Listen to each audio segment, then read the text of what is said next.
Another area of the brain that is affected is that executive functioning, and that could lead to some of the brain fog that we experience as moms. So now that's, complicated. We're not sleeping very well, we're caring for a new human, we're distracted, we're hungry and hormonal, and all of those things contribute to brain fog as well.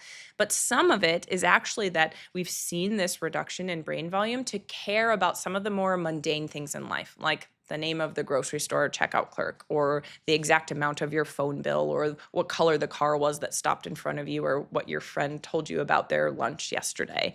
Where we might have been able to hang on to that information a little bit more effectively and it felt a little bit more important to us, it's now less important because we care about baby and our brain has chosen to let it go. So you get a free pass there as well.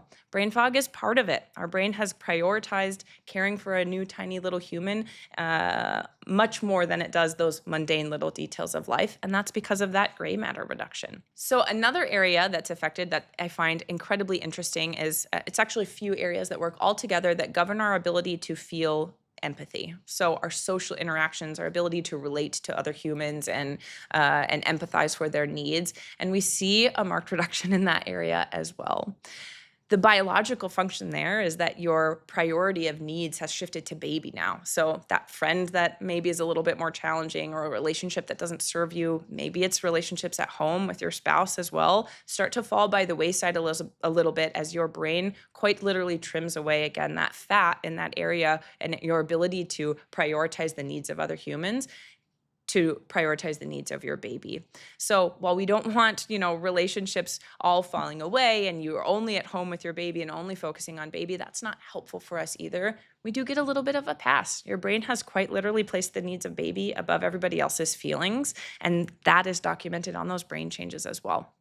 So what does this mean for us? If you're mostly doing well postpartum and just experiencing some new changes to your mood, to your relationships, to your, cognitive function, then we have this great explanation for why that's happening. We give you a little bit of grace. We give you a pat on the back, a hug, and say, Mom, you're doing a great job. All of these things are okay and they're normal, and that's wonderful.